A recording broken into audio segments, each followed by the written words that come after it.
প্রথমত আগে আপনারা প্রমাণগুলো দেখে নিন। অন স্ক্রিন দেখতে পাচ্ছেন সিবিএস এসবিআই অর্থাৎ স্টেট ব্যাংক অফ ইন্ডিয়া থেকে কিন্তু এই এসএমএসটি এসেছে। প্রতি মাসে কিন্তু ইনি 1000 টাকা করে পেয়ে আসছেন। 7/8/2024 তারিখে এই 1000 টাকা ক্রেডিট হয়েছে।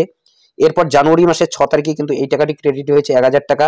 এরপর আজকে দেখতে পাচ্ছেন 6টা বেজে 45 মিনিট অর্থাৎ প্রায় সন্ধ্যার পরে কিন্তু এই টাকাটি এসেছে, 1000 টাকা ক্রেডিট হয়েছে 4/3/2025 অর্থাৎ আজকের তারিখ কিন্তু এখানে রয়েছে, অর্থাৎ আজকের তারিখে এই টাকাটি এসেছে। তো এখন কথা হলো এটি কোন প্রকল্পের টাকা।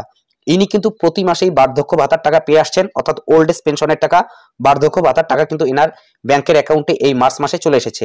অর্থাৎ মার্চ মাসের বার্ধক্য ভাতা অর্থাৎ ওল্ড এজ পেনশন, যেটাকে বৃদ্ধ ভাতা বলে থাকেন, সেই বৃদ্ধ ভাতার টাকা কিন্তু আজকে থেকে আসা শুরু করে দিয়েছে। ব্যাংকের অ্যাকাউন্ট কিন্তু আপনি চেক করে নিতে পারেন। এখন কথা হলো বাকি যে প্রকল্পগুলো রয়েছে, লক্ষ্মীর ভান্ডার থেকে শুরু করে মানবিক প্রকল্প, বিধবা ভাতা, এইসব প্রকল্পের টাকা আপনারা কবে পাবেন এই মার্চ মাসের। তো দেখুন, মার্চ মাসে টাকা দেওয়ার প্রসেস কিন্তু লক্ষ্মীর ভান্ডার প্রকল্পে শুরু করে দেওয়া হয়েছে। গতকালকেই কিন্তু স্ট্যাটাসে আপডেট চলে এসেছে। আজকে কিন্তু কারোরই টাকা আসেনি। আগামীকাল হয়তো সন্ধ্যার পর থেকে অথবা বিকেলের পর থেকে আপনাদের ব্যাংকের অ্যাকাউন্টে লক্ষ্মীর ভান্ডার প্রকল্পের টাকা আসবে।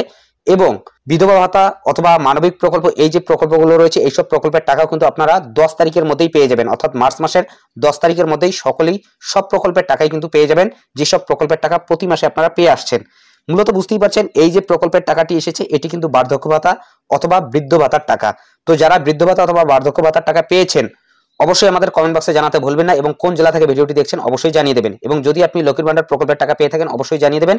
তবে এখনো পর্যন্ত লক্ষ্মীর ভান্ডার প্রকল্পের টাকা কারোরই ব্যাংক অ্যাকাউন্টে আসেনি।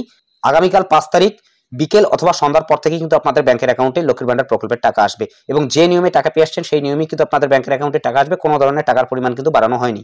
তো এটাই আপডেট দেওয়া ছিল। যদি ভিডিওটি ভালো লাগে একটি লাইক করে দেবেন, চ্যানেলে নতুন হলে চ্যানেলটি সাবস্ক্রাইব করে নিয়ে পাশে থাকা বেল আইকনটি প্রেস করে অল নোটিফিকেশনটি অন করে দেবেন। তো ভালো থাকবেন, সুস্থ থাকবেন, দেখা হচ্ছে নেক্সট ভিডিওতে।